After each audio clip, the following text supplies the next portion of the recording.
West of Arkham the hills rise wild, and there are valleys with deep woods that no axe has ever cut.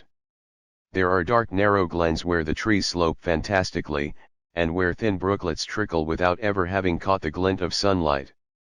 On the gentle slopes there are farms, ancient and rocky, with squat, moss-coated cottages brooding eternally over old New England secrets in the lee of great ledges, but these are all vacant now, the wide chimneys crumbling and the shingled sides bulging perilously beneath low gambrel roofs. The old folk have gone away, and foreigners do not like to live there. French Canadians have tried it, Italians have tried it, and the Poles have come and departed. It is not because of anything that can be seen or heard or handled, but because of something that is imagined. The place is not good for imagination, and does not bring restful dreams at night. It must be this which keeps the foreigners away, for old M.I. Pierce has never told them of anything he recalls from the strange days. M.I., whose head has been a little queer for years, is the only one who still remains, or who ever talks of the strange days, and he dares to do this because his house is so near the open fields and the traveled roads around Arkham. There was once a road over the hills and through the valleys, that ran straight where the blasted heath is now, but people ceased to use it and a new road was laid curving far toward the south. Traces of the old one can still be found amidst the weeds of a returning wilderness, and some of them will doubtless linger even when half the hollows are flooded for the new reservoir. Then the dark woods will be cut down and the blasted heath will slumber far below blue waters whose surface will mirror the sky and ripple in the sun. And the secrets of the strange days will be one with the deep secrets, one with the hidden lore of old ocean, and all the mystery of primal earth. When I went into the hills and vales to survey for the new reservoir they told me the place was evil. They told me this in Arkham, and because that is a very old town full of witch legends I thought the evil must be something which grandams had whispered to children through centuries. The name Blasted Heath seemed to me very odd and theatrical, and I wondered how it had come into the folklore of a Puritan people. Then I saw that dark westward tangle of glens and slopes for myself, and ceased to wonder at anything beside its own elder mystery. It was morning when I saw it, but shadow lurked always there. The trees grew too thickly, and their trunks were too big for any healthy New England wood. There was too much silence in the dim alleys between them, and the floor was too soft with the dank moss and mattings of infinite years of decay. In the open spaces, mostly along the line of the old road, there were little hillside farms, sometimes with all the buildings standing, sometimes with only one or two, and sometimes with only a lone chimney or fast-filling cellar. Weeds and briars reigned, and furtive wild things rustled in the undergrowth. Upon everything was a haze of restlessness and oppression, a touch of the unreal and the grotesque, as if some vital element of perspective or chiaroscuro were awry. I did not wonder that the foreigners would not stay, for this was no region to sleep in. It was too much like a landscape of Salvatore Rosa, too much like some forbidden woodcut in a tale of terror. But even all this was not so bad as the blasted heath. I knew it the moment I came upon it at the bottom of a spacious valley, for no other name could fit such a thing, or any other thing fit such a name. It was as if the poet had coined the phrase from having seen this one particular region. It must, I thought as I viewed it, be the outcome of a fire, but why had nothing new ever grown over these 5 acres of grey desolation that sprawled open to the sky like a great spot eaten by acid in the woods and fields? It lay largely to the north of the ancient road line, but encroached a little on the other side. I felt an odd reluctance about approaching, and did so at last only because my business took me through and past it. There was no vegetation of any kind on that broad expanse, but only a fine grey dust or ash which no wind seemed ever to blow about.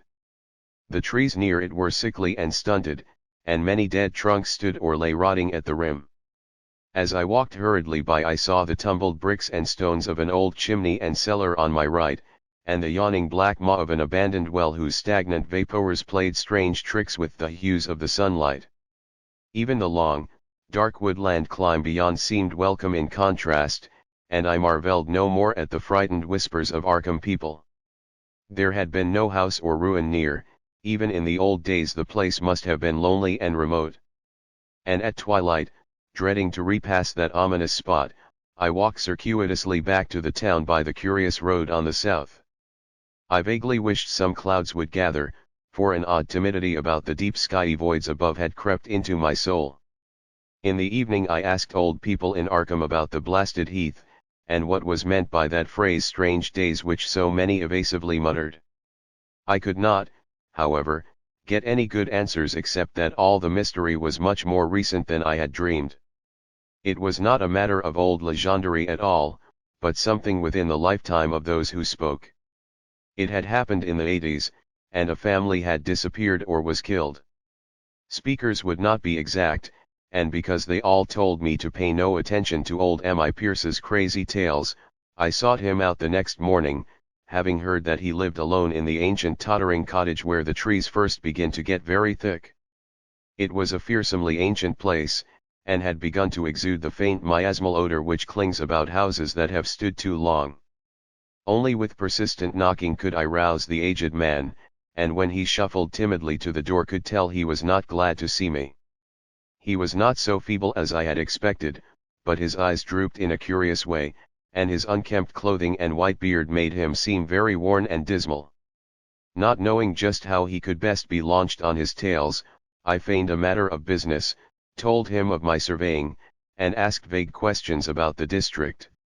He was far brighter and more educated than I had been led to think, and before I knew it had grasped quite as much of the subject as any man I had talked with in Arkham. He was not like other rustics I had known in the sections where reservoirs were to be. From him there were no protests at the miles of old wood and farmland to be blotted out, though perhaps there would have been had not his home lain outside the bounds of the future lake. Relief was all that he showed, relief at the doom of the dark ancient valleys through which he had roamed all his life. They were better under water now, better under water since the strange days. And with this opening his husky voice sank low, while his body leaned forward and his right forefinger began to point shakily and impressively. It was then that I heard the story, and as the rambling voice scraped and whispered on I shivered again and again spite the summer day. Often I had to recall the speaker from ramblings, piece out scientific points which he knew only by a fading parrot memory of professors' talk, or bridge over gaps, where his sense of logic and continuity broke down. When he was done I did not wonder that his mind had snapped a trifle, or that the folk of Arkham would not speak much of the blasted heath.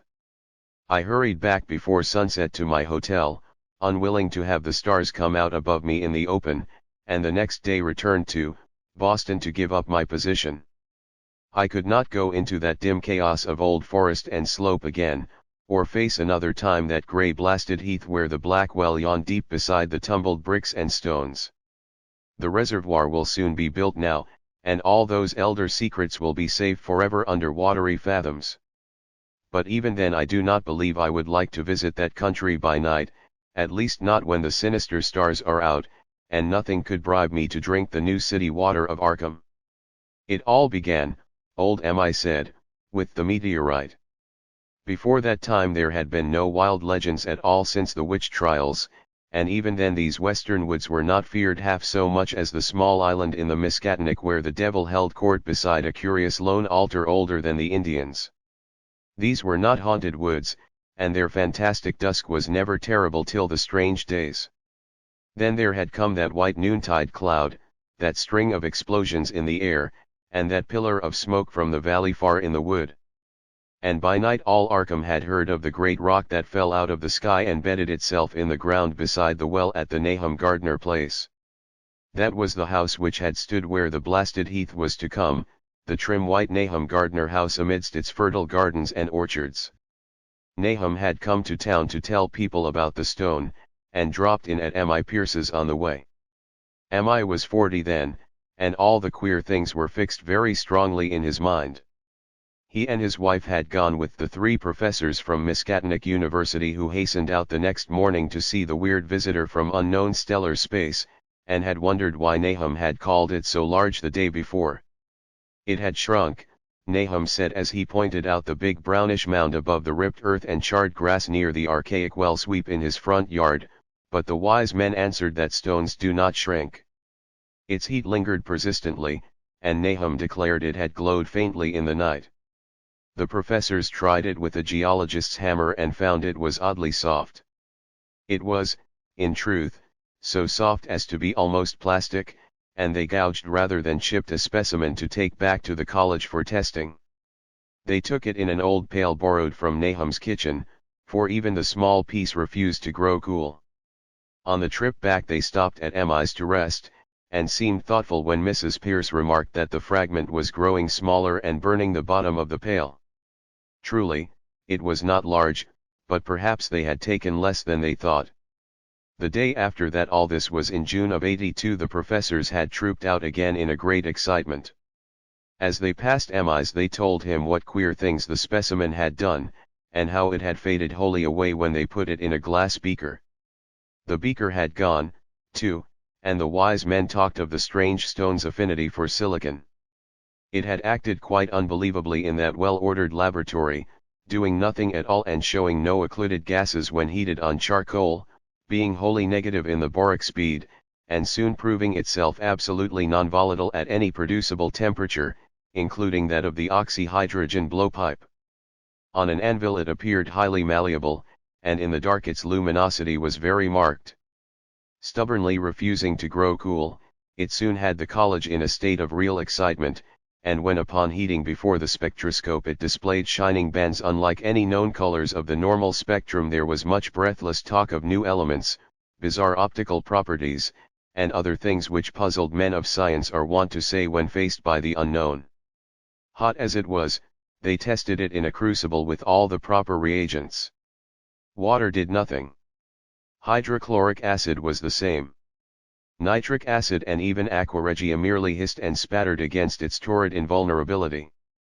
MI had difficulty in recalling all these things, but recognized some solvents as I mentioned them in the usual order of use. There were ammonia and caustic soda, alcohol and ether, nauseous carbon disulfide and a dozen others, but although the weight grew steadily less as time passed, and the fragment seemed to be slightly cooling, there was no change in the solvents to show that they had attacked the substance at all. It was a metal, though, beyond a doubt. It was magnetic, for one thing, and after its immersion in the acid solvents there seemed to be faint traces of the Widmanstätten figures found on meteoric iron. When the cooling had grown very considerable, the testing was carried on in glass, and it was in a glass beaker that they left all the chips made of the original fragment during the work.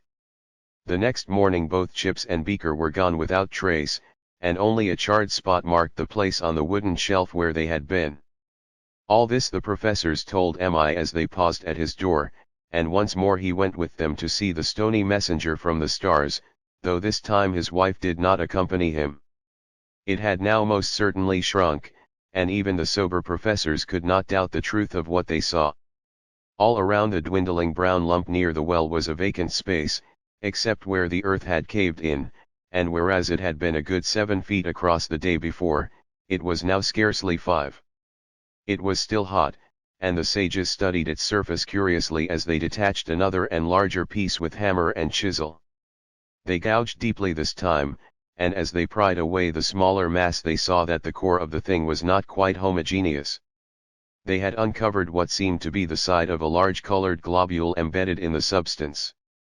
The color, which resembled some of the bands in the meteor's strange spectrum, was almost impossible to describe, and it was only by analogy that they called it color at all.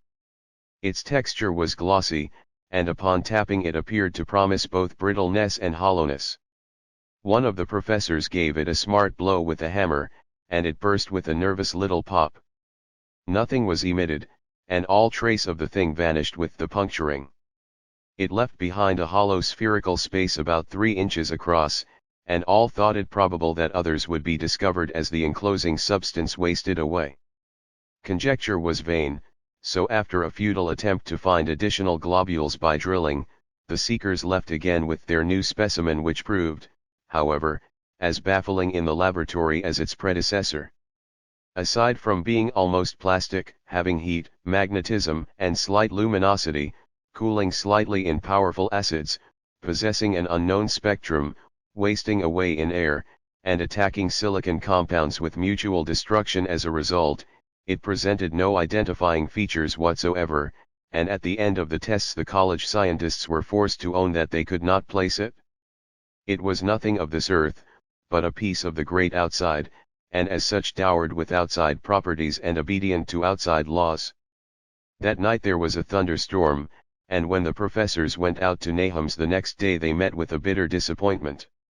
The stone, magnetic as it had been, must have had some peculiar electrical property, for it had drawn the lightning, as Nahum said, with a singular persistence. 6 times within an hour the farmer saw the lightning strike the furrow in the front yard, and when the storm was over nothing remained but a ragged pit by the ancient well sweep, half choked with a caved-in earth. Digging had borne no fruit, and the scientists verified the fact of the utter vanishment. The failure was total, so that nothing was left to do but go back to the laboratory and test again the disappearing fragment left carefully cased in lead. That fragment lasted a week, at the end of which nothing of value had been learned of it. When it had gone, no residue was left behind, and in time the professors felt scarcely sure they had indeed seen with waking eyes that cryptic vestige of the fathomless gulfs outside, that lone, weird message from other universes and other realms of matter, force, and entity. As was natural, the Arkham papers made much of the incident with its collegiate sponsoring, and sent reporters to talk with Nahum Gardner and his family. At least one Boston daily also sent a scribe, and Nahum quickly became a kind of local celebrity. He was a lean, genial person of about 50, living with his wife and 3 sons on the pleasant farmstead in the valley. He and Mi exchanged visits frequently, as did their wives, and Mi had nothing but praise for him after all these years. He seemed slightly proud of the notice his place had attracted, and talked often of the meteorite in the succeeding weeks. That July and August were hot, and Nahum worked hard at his haying in the 10-acre pasture across Chapman's Brook, his rattling wain wearing deep ruts in the shadowy lanes between. The labor tired him more than it had in other years, and he felt that age was beginning to tell on him. Then fell the time of fruit and harvest. The pears and apples slowly ripened, and Nahum vowed that his orchards were prospering as never before.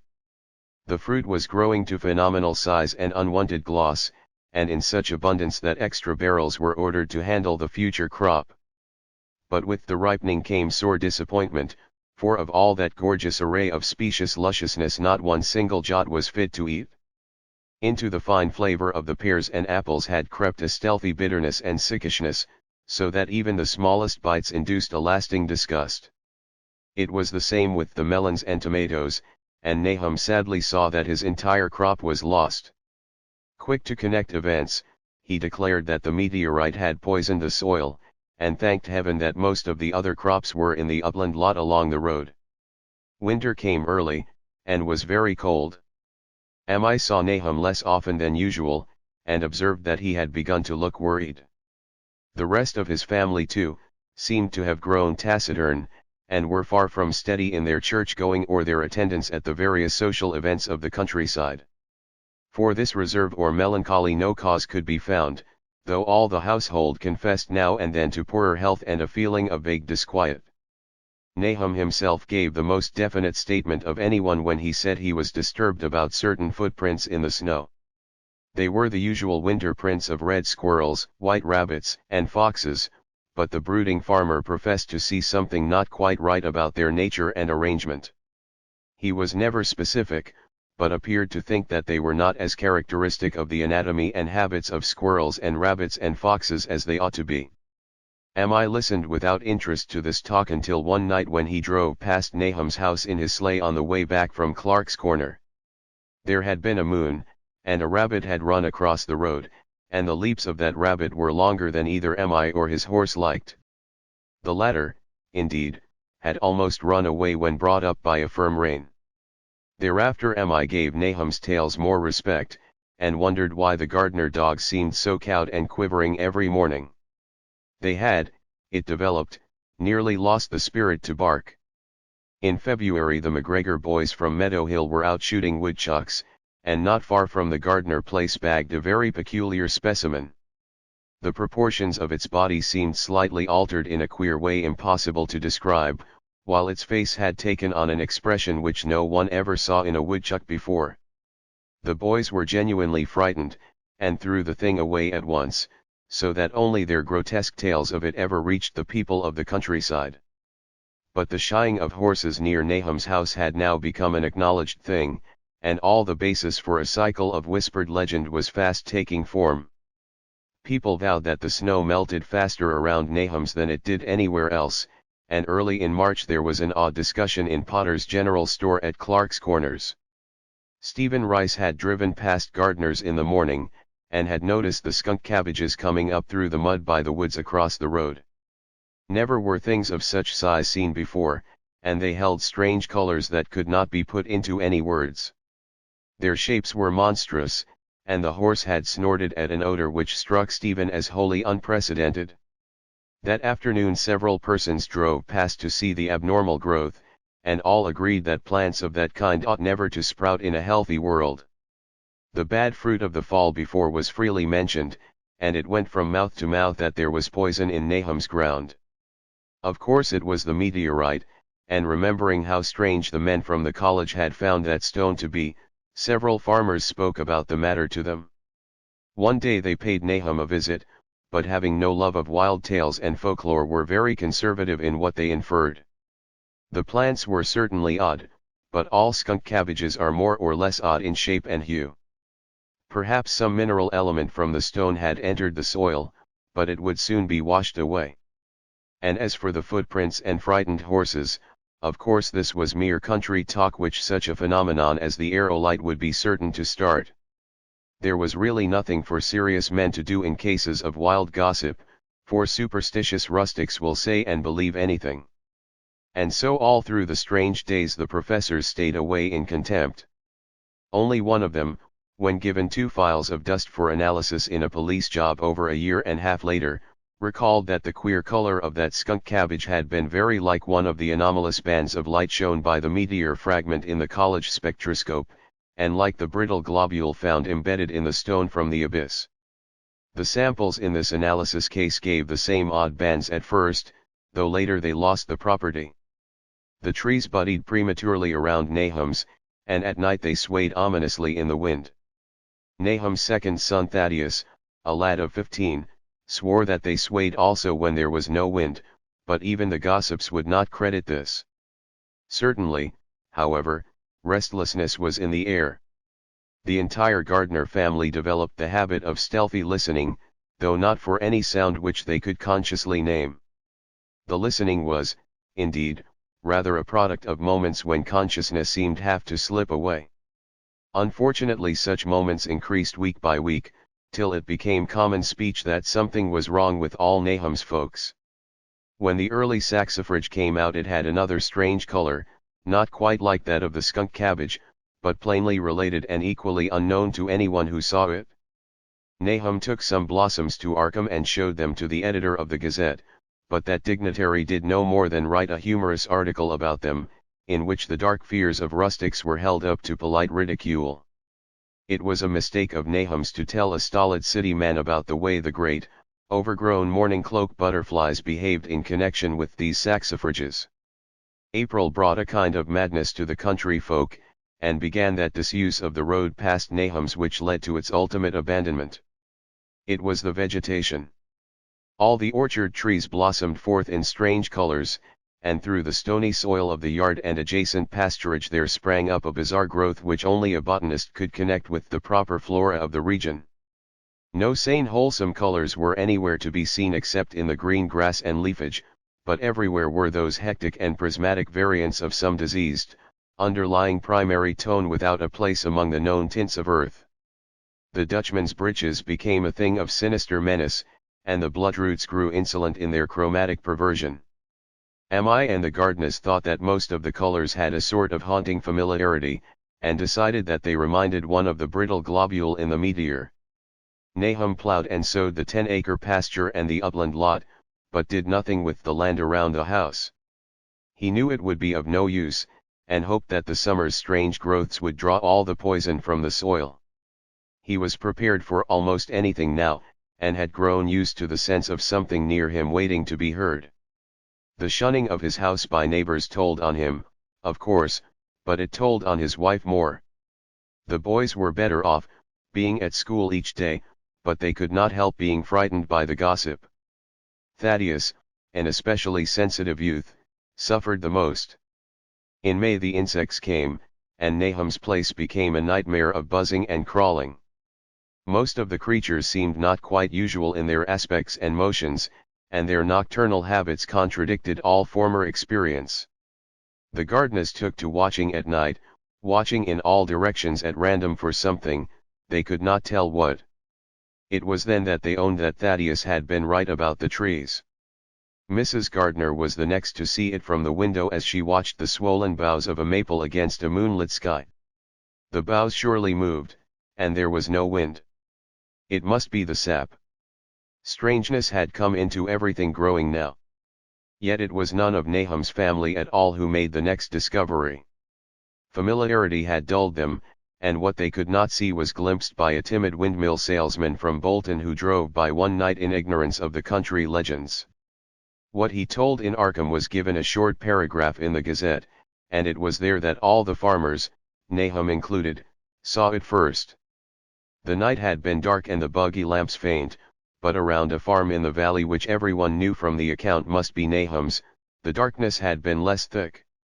A dim though distinct luminosity seemed to inhere in all the vegetation, grass, leaves, and blossoms alike, while at one moment a detached piece of the phosphorescence appeared to stir furtively in the yard near the barn. The grass had so far seemed untouched, and the cows were freely pastured in the lot near the house, but toward the end of May the milk began to be bad. Then Nahum had the cows driven to the uplands, after which this trouble ceased. Not long after this the change in grass and leaves became apparent to the eye. All the verdure was going grey, and was developing a highly singular quality of brittleness. Mi was now the only person who ever visited the place, and his visits were becoming fewer and fewer. When school closed the Gardners were virtually cut off from the world, and sometimes let Mi do their errands in town. They were failing curiously both physically and mentally, and no one was surprised when the news of Mrs. Gardner's madness stole around. It happened in June, about the anniversary of the meteor's fall, and the poor woman screamed about things in the air which she could not describe.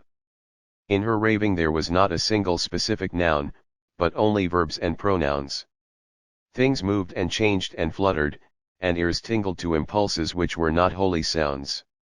Something was taken away, she was being drained of something, something was fastening itself on her that ought not to be, someone must make it keep off, nothing was ever still in the night, the walls and windows shifted. Nahum did not send her to the county asylum, but let her wander about the house as long as she was harmless to herself and others. Even when her expression changed he did nothing. But when the boys grew afraid of her, and Thaddeus nearly fainted at the way she made faces at him, he decided to keep her locked in the attic. By July she had ceased to speak and crawled on all fours, and before that month was over Nahum got the mad notion that she was slightly luminous in the dark, as he now clearly saw was the case with the nearby vegetation. It was a little before this that the horses had stampeded. Something had aroused them in the night, and their neighing and kicking in their stalls had been terrible. There seemed virtually nothing to do to calm them, and when Nahum opened the stable door they all bolted out like frightened woodland deer. It took a week to track all four, and when found they were seen to be quite useless and unmanageable. Something had snapped in their brains, and each one had to be shot for its own good. Nahum borrowed a horse from Mi for his haying, but found it would not approach the barn. It shied, balked, and whinnied, and in the end he could do nothing but drive it into the yard while the men used their own strength to get the heavy wagon near enough the hayloft for convenient pitching. And all the while the vegetation was turning grey and brittle. Even the flowers whose hues had been so strange were greying now, and the fruit was coming out grey and dwarfed and tasteless. The asters and goldenrod bloomed grey and distorted, and the roses and zinnias and hollyhocks in the front yard were such blasphemous-looking things that Nahum's oldest boy Zenas cut them down. The strangely puffed insects died about that time, even the bees that had left their hives and taken to the woods. By September all the vegetation was fast crumbling to a grayish powder, and Nahum feared that the trees would die before the poison was out of the soil. His wife now had spells of terrific screaming, and he and the boys were in a constant state of nervous tension. They shunned people now, and when school opened the boys did not go. But it was Mi, on one of his rare visits, who first realized that the well water was no longer good. It had an evil taste that was not exactly fetid nor exactly salty, and Mi advised his friend to dig another well on higher ground to use till the soil was good again. Nahum, however, ignored the warning, for he had by that time become callous to strange and unpleasant things. He and the boys continued to use the tainted supply, drinking it as listlessly and mechanically as they ate their meager and ill-cooked meals and did their thankless and monotonous chores through the aimless days. There was something of stolid resignation about them all, as if they walked half in another world between lines of nameless guards to a certain and familiar doom. Thaddeus went mad in September after a visit to the well. He had gone with a pail and had come back empty-handed, shrieking and waving his arms, and sometimes lapsing into an inane titter or a whisper about the moving colors down there. 2 in one family was pretty bad, but Nahum was very brave about it. He let the boy run about for a week until he began stumbling and hurting himself, and then he shut him in an attic room across the hall from his mother's. The way they screamed at each other from behind their locked doors was very terrible, especially to little Merwin, who fancied they talked in some terrible language that was not of earth. Merwin was getting frightfully imaginative, and his restlessness was worse after the shutting away of the brother who had been his greatest playmate. Almost at the same time the mortality among the livestock commenced. Poultry turned grayish and died very quickly, their meat being found dry and noisome upon cutting. Hogs grew inordinately fat, then suddenly began to undergo loathsome changes which no one could explain. Their meat was of course useless, and Nahum was at his wits' end. No rural veterinary would approach his place, and the city veterinary from Arkham was openly baffled. The swine began growing grey and brittle and falling to pieces before they died, and their eyes and muzzles developed singular alterations. It was very inexplicable, for they had never been fed from the tainted vegetation. Then something struck the cows. Certain areas or sometimes the whole body would be uncannily shriveled or compressed, and atrocious collapses or disintegrations were common. In the last stages, and death was always the result, there would be a graying and turning brittle like that which beset the hogs. There could be no question of poison, for all the cases occurred in a locked and undisturbed barn. No bites of prowling things could have brought the virus, for what live beast of earth can pass through solid obstacles? It must be only natural disease, yet what disease could wreak such results was beyond any mind's guessing. When the harvest came there was not an animal surviving on the place, for the stock and poultry were dead and the dogs had run away. These dogs, 3 in number, had all vanished one night and were never heard of again. The 5 cats had left some time before, but their going was scarcely noticed since there now seemed to be no mice, and only Mrs. Gardner had made pets of the graceful felines. On the 19th of October Nahum staggered into Mi's house with hideous news. The death had come to poor Thaddeus in his attic room, and it had come in a way which could not be told. Nahum had dug a grave in the railed family plot behind the farm, and had put therein what he found. There could have been nothing from outside, for the small barred window and locked door were intact, but it was much as it had been in the barn. Mi and his wife consoled the stricken man as best they could, but shuddered as they did so. Stark terror seemed to cling round the Gardners and all they touched, and the very presence of one in the house was a breath from regions unnamed and unnameable. Mi accompanied Nahum home with the greatest reluctance, and did what he might to calm the hysterical sobbing of little Merwin. Zenas needed no calming. He had come of late to do nothing but stare into space and obey what his father told him, and Mi thought that his fate was very merciful. Now and then Merwin's screams were answered faintly from the attic, and in response to an inquiring look Nahum said that his wife was getting very feeble. When night approached, Mi managed to get away, for not even friendship could make him stay in that spot when the faint glow of the vegetation began and the trees may or may not have swayed without wind. It was really lucky for Mi that he was not more imaginative. Even as things were, his mind was bent ever so slightly, but had he been able to connect and reflect upon all the portents around him, he must inevitably have turned a total maniac. In the twilight he hastened home, the screams of the mad woman and the nervous child ringing horribly in his ears.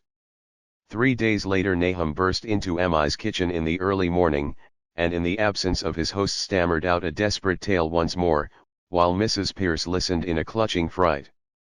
It was little Merwin this time. He was gone. He had gone out late at night with a lantern and pail for water, and had never come back.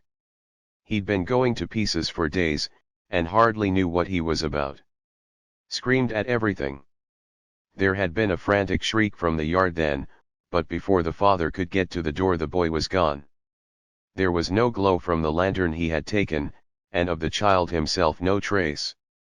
At the time Nahum thought the lantern and pail were gone too, but when dawn came, and the man had plodded back from his all-night search of the woods and fields, he had found some very curious things near the well.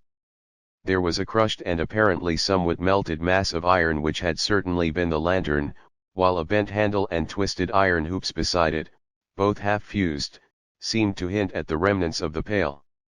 That was all.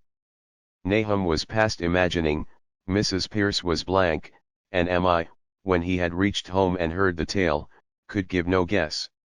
Merwin was gone, and there would be no use in telling the people around, who shunned all Gardners now. No use, either, in telling the city people at Arkham who laughed at everything. Thad was gone, and now Merwin was gone. Something was creeping and waiting to be seen and heard. Nahum would go soon, and he wanted Mi to look after his wife and Zenas if they survived him. It must all be a judgment of some sort, though he could not fancy what for, since he had always walked uprightly in the Lord's ways so far as he knew. For over 2 weeks Mi saw nothing of Nahum, and then, worried about what might have happened, he overcame his fears and paid the Gardner place a visit. There was no smoke from the great chimney, and for a moment the visitor was apprehensive of the worst. The aspect of the whole farm was shocking, grayish withered grass and leaves on the ground, vines falling in brittle wreckage from archaic walls and gables, and great bare trees clawing up at the grey November sky with a studied malevolence which Mi could not but feel had come from some subtle change in the tilt of the branches. But Nahum was alive, after all. He was weak, and lying on a couch in the low-ceiled kitchen, but perfectly conscious and able to give simple orders to Zenas. The room was deadly cold, and as Mi visibly shivered, the host shouted huskily to Zenas for more wood. Wood, indeed, was sorely needed, since the cavernous fireplace was unlit and empty, with a cloud of soot blowing about in the chill wind that came down the chimney. Presently Nahum asked him if the extra wood had made him any more comfortable, and then Mi saw what had happened. The stoutest cord had broken at last, and the hapless farmer's mind was proof against more sorrow. Questioning tactfully, Mi could get no clear data at all about the missing Zenas. In the well, he lives in the well, was all that the clouded father would say. Then there flashed across the visitor's mind a sudden thought of the mad wife, and he changed his line of inquiry. Nabby? Why, here she is, was the surprised response of poor Nahum, and Mi soon saw that he must search for himself. Leaving the harmless babbler on the couch, he took the keys from their nail beside the door and climbed the creaking stairs to the attic. It was very close and noisome up there, and no sound could be heard from any direction. Of the 4 doors in sight, only one was locked, and on this he tried various keys of the ring he had taken. The 3rd key proved the right one, and after some fumbling Mi threw open the low white door. It was quite dark inside, for the window was small and half obscured by the crude wooden bars, and Mi could see nothing at all on the wide planked floor. The stench was beyond enduring, and before proceeding further he had to retreat to another room and return with his lungs filled with breathable air. When he did enter he saw something dark in the corner, and upon seeing it more clearly he screamed outright. While he screamed he thought a momentary cloud eclipsed the window, and a second later he felt himself brushed as if by some hateful current of vapor. Strange colors danced before his eyes, and had not a present horror numbed him he would have thought of the globule in the meteor that the geologist's hammer had shattered, and of the morbid vegetation that had sprouted in the spring. As it was he thought only of the blasphemous monstrosity which confronted him, and which all too clearly had shared the nameless fate of young Thaddeus and the livestock. But the terrible thing about the horror was that it very slowly and perceptibly moved as it continued to crumble. I would give me no added particulars of this scene, but the shape in the comber does not reappear in his tale as a moving object. There are things which cannot be mentioned, and what is done in common humanity is sometimes cruelly judged by the law. I gathered that no moving thing was left in that attic room, and that to leave anything capable of motion there would have been a deed so monstrous as to damn any accountable being to eternal torment. Anyone but a stolid farmer would have fainted or gone mad, but I walked conscious through that low doorway and locked the accursed secret behind him. There would be Nahum to deal with now. He must be fed and tended, and removed to some place where he could be cared for. Commencing his descent of the dark stairs, I heard a thud below him. He even thought a scream had been suddenly choked off, and recalled nervously the clammy vapor which had brushed by him in that frightful room above. What presence had his cry and entry started up? Halted by some vague fear, he heard still further sounds below. Indubitably there was a sort of heavy dragging, and a most detestably sticky noise as of some fiendish and unclean species of suction. With an associative sense goaded to feverish heights, he thought unaccountably of what he had seen upstairs. Good God! What eldritch dream world was this into which he had blundered? He dared move neither backward nor forward, but stood there trembling at the black curve of the boxed-in staircase. Every trifle of the scene burned itself into his brain. The sounds, the sense of dread expectancy, the darkness, the steepness of the narrow step, and merciful heaven. The faint but unmistakable luminosity of all the woodwork inside, steps, sides, exposed laths, and beams alike. Then there burst forth a frantic whinny from I's horse outside, followed at once by a clatter which told of a frenzied runaway. In another moment horse and buggy had gone beyond earshot, leaving the frightened man on the dark stairs to guess what had sent them. But that was not all. There had been another sound out there. A sort of liquid splash, water, it must have been the well. He had left Hero untied near it, and a buggy wheel must have brushed the coping and knocked in a stone. And still the pale phosphorescence glowed in that detestably ancient woodwork. God! How old the house was! Most of it built before 1670, and the gambrel roof no later than 1730. A feeble scratching on the floor downstairs now sounded distinctly, and I's grip tightened on a heavy stick he had picked up in the attic for some purpose. Slowly nerving himself, he finished his descent and walked boldly toward the kitchen. But he did not complete the walk, because what he sought was no longer there. It had come to meet him, and it was still alive after a fashion. Whether it had crawled or whether it had been dragged by any external forces, I could not say, but the death had been at it. Everything had happened in the last half hour, but collapse, graying, and disintegration were already far advanced. There was a horrible brittleness, and dry fragments were scaling off. I could not touch it, but looked horrifiedly into the distorted parody that had been a face. What was it, Nahum, what was it? He whispered, and the cleft, bulging lips were just able to crackle out a final answer. Nothin' the color it burns cold and wet, but it burns it lived in the well I seen it a kind of smoke just like the flowers last spring the well shone at night that in Merwin and Zena's everything alive suckin' the life out of everything in that stone it must a come in that stone pizen the whole place don't know what it wants that round thing them men from the college dug out'n the stone they smashed it was the same color just the same, like the flowers and plants must have been more of seeds they growed I seen it the fust time this week must a got strong on Zena's he was a big boy, full o' life. It beats down your mind and then gets ya, burns ya up in the well water. You was right about that evil water. Zenas never come back from the well, can't get away, draws ya. Ya know some ats comin', but tain't no use. I seen it time and agents and Zenas was took wars nabby, am I? My head's no good, don't know how long since I fed her. It'll get her if we ain't careful. Just a color her face is get into hev, that color sometimes towards night, and it burns and sucks. It come from some place where things ain't as they is here. One o' them professors said so. He was right. Look out, am I? It'll do suthin' more. Sucks the life out. But that was all. That which spoke could speak no more because it had completely caved in. Am I laid a red check tablecloth over what was left and reeled out the back door into the fields. He climbed the slope to the 10-acre pasture and stumbled home by the north road and the woods.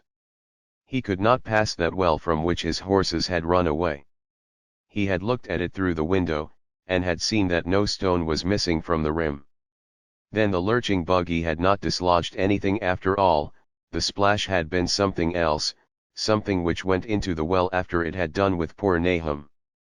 When Am-I reached his house, the horses and buggy had arrived before him and thrown his wife into fits of anxiety. Reassuring her without explanations, he set out at once for Arkham and notified the authorities that the Gardner family was no more. He indulged in no details, but merely told of the deaths of Nahum and Nabby, that of Thaddeus being already known, and mentioned that the cause seemed to be the same strange ailment which had killed the livestock. He also stated that Merwin and Zenas had disappeared. There was considerable questioning at the police station, and in the end M.I. was compelled to take 3 officers to the Gardner farm, together with the coroner, the medical examiner, and the veterinary who had treated the diseased animals. He went much against his will, for the afternoon was advancing and he feared the fall of night over that accursed place, but it was some comfort to have so many people with him. The 6 men drove out in a Democrat wagon, following M.I.'s buggy, and arrived at the pest-ridden farmhouse about 4 o'clock. Used as the officers were to gruesome experiences, not one remained unmoved at what was found in the attic and under the red check tablecloth on the floor below. The whole aspect of the farm with its grey desolation was terrible enough, but those 2 crumbling objects were beyond all bounds. No one could look long at them, and even the medical examiner admitted that there was very little to examine. Specimens could be analyzed, of course, so he busied himself in obtaining them, and here it develops that a very puzzling aftermath occurred at the college laboratory where the 2 phials of dust were finally taken. Under the spectroscope both samples gave off an unknown spectrum, in which many of the baffling bands were precisely like those which the strange meteor had yielded in the previous year. The property of emitting this spectrum vanished in a month, the dust thereafter consisting mainly of alkaline phosphates and carbonates. Am-I would not have told the men about the well if he had thought they meant to do anything then and there. It was getting towards sunset, and he was anxious to be away. But he could not help glancing nervously at the stony curb by the great sweep, and when a detective questioned him he admitted that Nahum had feared something down there so much so that he had never even thought of searching it for Merwin or Zenas. After that nothing would do but that they empty and explore the well immediately, so M.I. had to wait trembling while pail after pail of rank water was hauled up and splashed on the soaking ground outside. The men sniffed in disgust at the fluid, and toward the last held their noses against the feeder they were uncovering. It was not so long a job as they had feared it would be, since the water was phenomenally low. There is no need to speak too exactly of what they found. Merwin and Zenas were both there, in part, though the vestiges were mainly skeletal.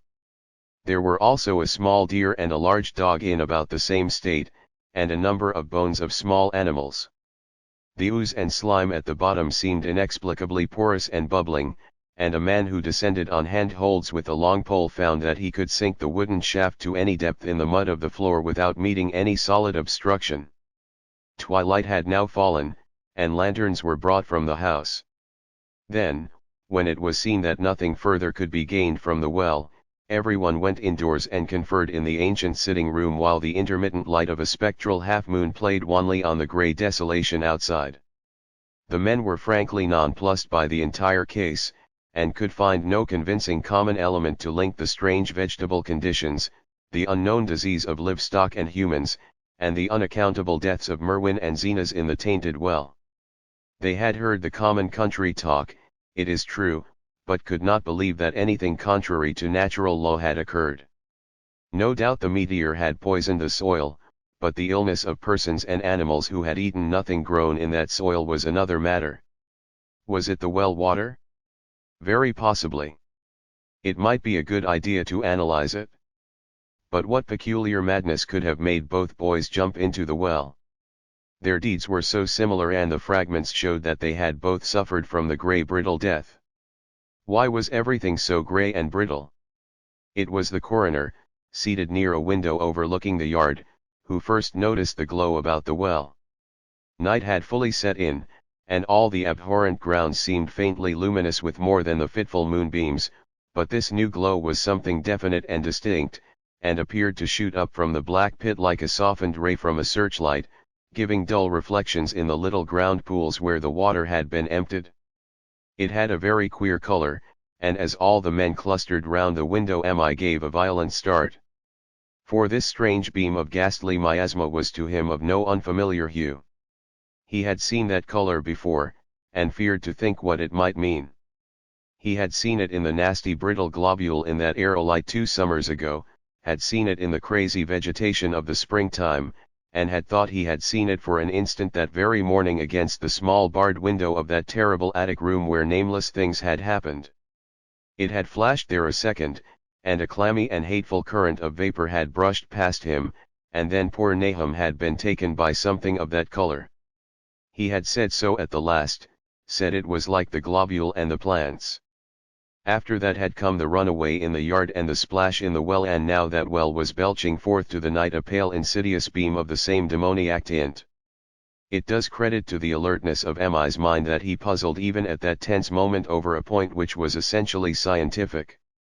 He could not but wonder at his gleaning of the same impression from a vapor glimpsed in the daytime, against a window opening on the morning sky, and from a nocturnal exhalation seen as a phosphorescent mist against the black and blasted landscape. It wasn't right, it was against nature, and he thought of those terrible last words of his stricken friend, "It come from some place where things ain't as they is here, one o' them professors said so." All 3 horses outside, tied to a pair of shriveled saplings by the road, were now neighing and pawing frantically. The wagon driver started for the door to do something, but Mi laid a shaky hand on his shoulder. "Don't ye go out thar," he whispered. "There's more to this nor what we know. Nahum said somethin' lived in the well that sucks your life out. He said it must be some 'at growed from a round ball like one we all seen in the meteor stone that fell a year ago June. Sucks and burns, he said, and is jest a cloud of color like that light out thar now, that ye can hardly see and can't tell what it is. Nahum thought it feeds on everything livin' and gets stronger all the time. He said he seen it this last week. It must be somethin' from away off in the sky like the men from the college last year says the meteor stone was. The way it's made and the way it works ain't like no way o' God's world. It's some 'at from beyond." So the men paused indecisively as the light from the well grew stronger and the hitched horses pawed and whinnied in increasing frenzy. It was truly an awful moment, with terror in that ancient and accursed house itself, 4 monstrous sets of fragments, 2 from the house and 2 from the well in the woodshed behind, and that shaft of unknown and unholy iridescence from the slimy depths in front. Mi had restrained the driver on impulse, forgetting how uninjured he himself was after the clammy brushing of that colored vapor in the attic room, but perhaps it is just as well that he acted as he did.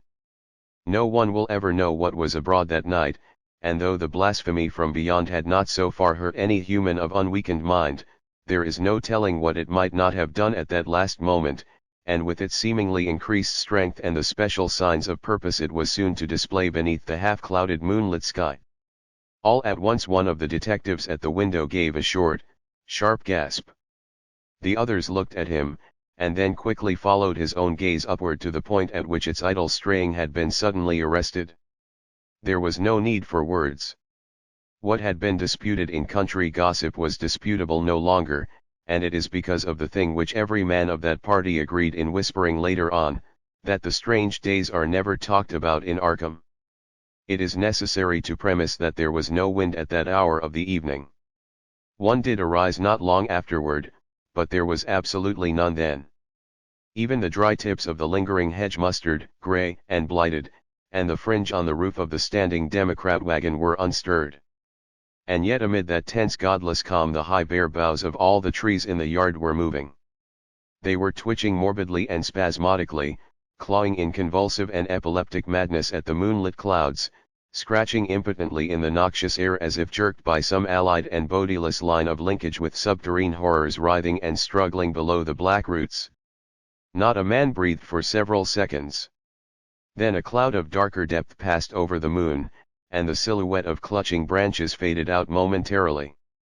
At this there was a general cry, muffled with awe, but husky and almost identical from every throat. For the terror had not faded with the silhouette, and in a fearsome instant of deeper darkness the watchers saw wriggling at that tree-top height 1,000 tiny points of faint and unhallowed radiance, tipping each bough like the fire of St. Elmo or the flames that come down on the apostles' heads at Pentecost. It was a monstrous constellation of unnatural light, like a glutted swarm of corpse-fed fireflies dancing hellish sarabands over an accursed marsh, and its color was that same nameless intrusion which Mi had come to recognize and dread. All the while the shaft of phosphorescence from the well was getting brighter and brighter, bringing to the minds of the huddled men a sense of doom and abnormality which far outstressed any image their conscious minds could form. It was no longer shining out, it was pouring out, and as the shapeless stream of unplaceable color left the well it seemed to flow directly into the sky. The veterinary shivered, and walked to the front door to drop the heavy extra bar across it. Mi shook no less, and had to tug and point for lack of controllable voice when he wished to draw notice to the growing luminosity of the trees. The neighing and stamping of the horses had become utterly frightful, but not a soul of that group in the old house would have ventured forth for any earthly reward. With the moments the shining of the trees increased, while their restless branches seemed to strain more and more toward verticality. The wood of the well sweep was shining now, and presently a policeman dumbly pointed to some wooden sheds and beehives near the stone wall on the west. They were commencing to shine, too, though the tethered vehicles of the visitors seemed so far unaffected.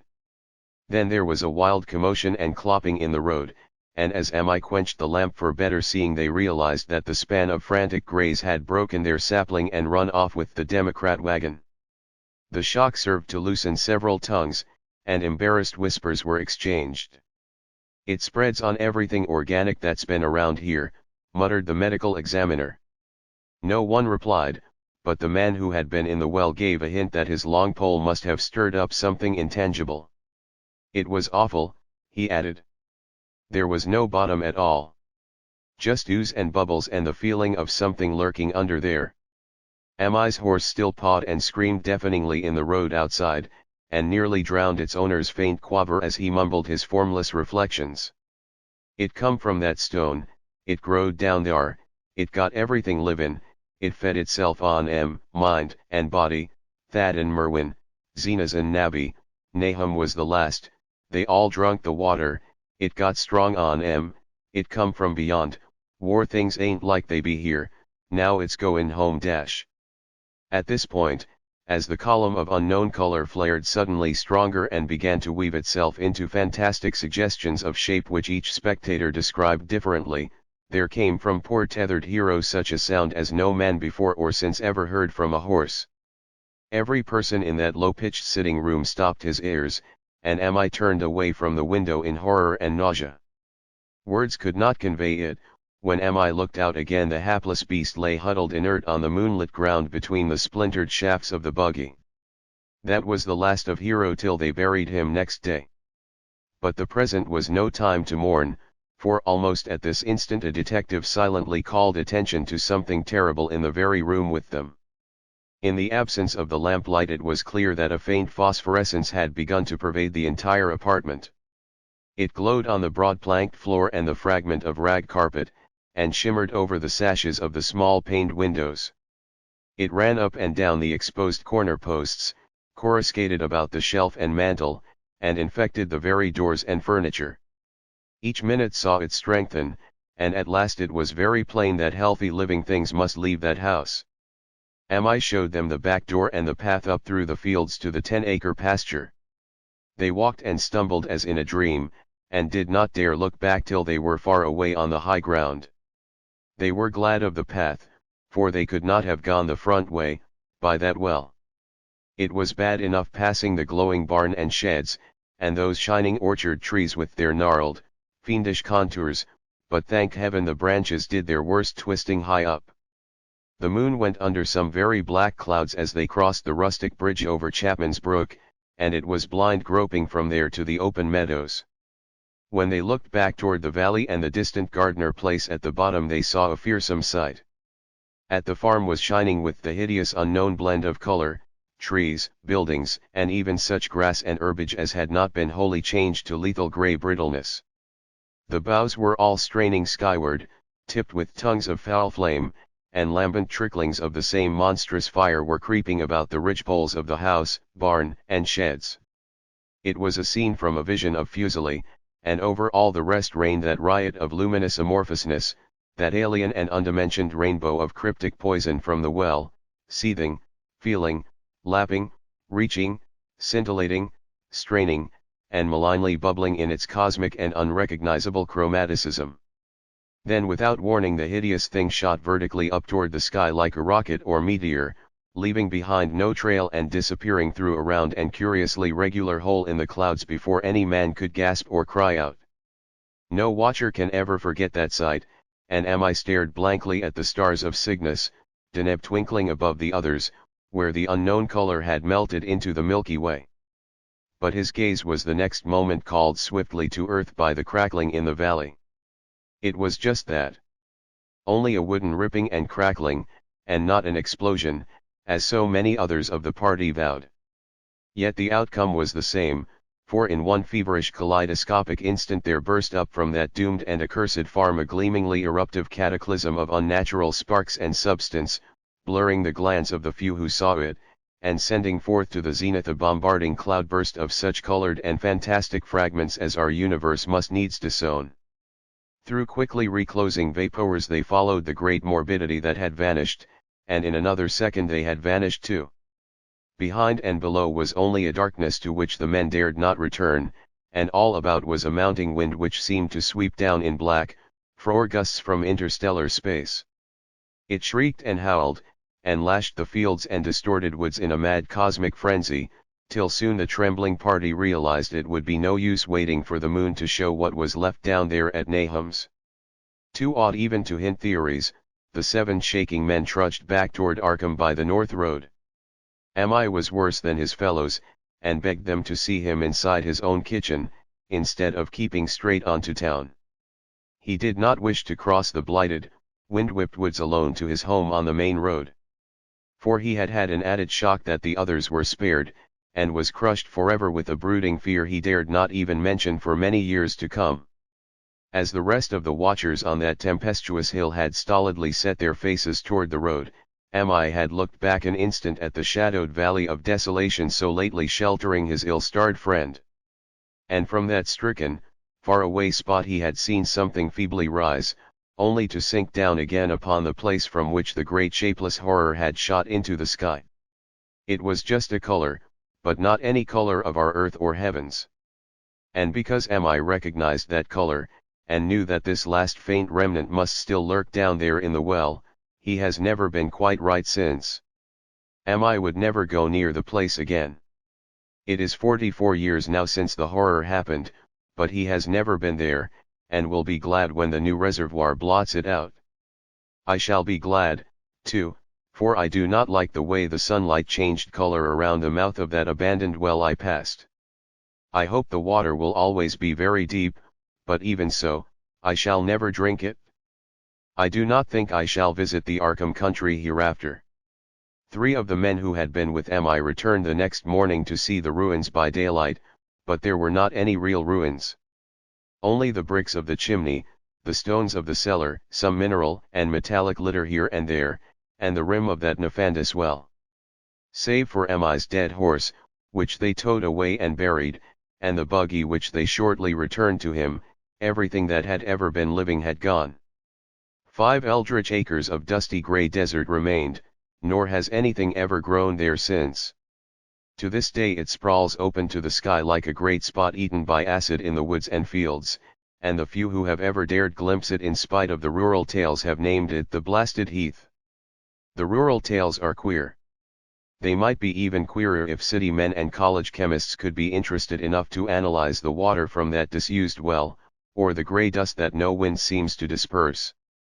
Botanists, too, ought to study the stunted flora on the borders of that spot, for they might shed light on the country notion that the blight is spreading, little by little, perhaps an inch a year.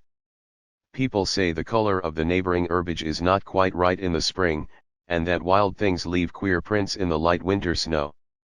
Snow never seems quite so heavy on the blasted heath as it is elsewhere. Horses, the few that are left in this motor age, grow skittish in the silent valley, and hunters cannot depend on their dogs too near the splotch of greyish dust.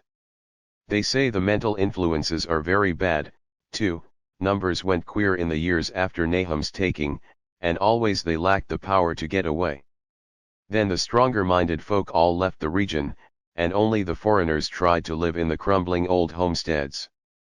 They could not stay, though, and one sometimes wonders what insight beyond ours their wild, weird stories of whispered magic have given them. Their dreams at night, they protest, are very horrible in that grotesque country, and surely the very look of the dark realm is enough to stir a morbid fancy. No traveler has ever escaped a sense of strangeness in those deep ravines, and artists shiver as they paint thick woods whose mystery is as much of the spirits as of the eye. I myself am curious about the sensation I derived from my one lone walk before M.I. told me his tale. When twilight came I had vaguely wished some clouds would gather, for an odd timidity about the deep skyey voids above had crept into my soul. Do not ask me for my opinion. I do not know, that is all.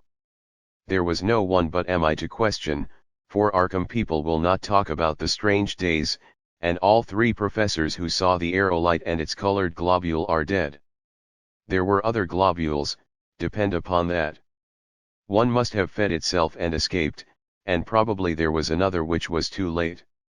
No doubt it is still down the well. I know there was something wrong with the sunlight I saw above the miasmal brink. The rustics say the blight creeps an inch a year, so perhaps there is a kind of growth or nourishment even now. But whatever demon hatchling is there, it must be tethered to something or else it would quickly spread. Is it fastened to the roots of those trees that claw the air? One of the current Arkham tales is about fat oaks that shine and move as they ought not to do at night. What it is, only God knows. In terms of matter I suppose the thing M.I. described would be called a gas, but this gas obeyed the laws that are not of our cosmos. This was no fruit of such worlds and suns as shine on the telescopes and photographic plates of our observatories. This was no breath from the skies whose motions and dimensions our astronomers measure or deem too vast to measure. It was just a color out of space, a frightful messenger from unformed realms of infinity beyond all nature as we know it, from realms whose mere existence stuns the brain and numbs us with the black extracosmic gulfs it throws open before our frenzied eyes. I doubt very much if M.I. consciously lied to me, and I do not think his tale was all a freak of madness as the townsfolk had forewarned. Something terrible came to the hills and valleys on that meteor, and something terrible, though I know not in what proportion, still remains. I shall be glad to see the water come. Meanwhile I hope nothing will happen to M.I. He saw so much of the thing, and its influence was so insidious. Why has he never been able to move away? How clearly he recalled those dying words of Nahum's, "Can't get away, draws yeah no sumats comin' but tain't no use." M.I. is such a good old man. When the reservoir gang gets to work I must write the chief engineer to keep a sharp watch on him. I would hate to think of him as the grey, twisted, brittle monstrosity which persists more and more in troubling my sleep.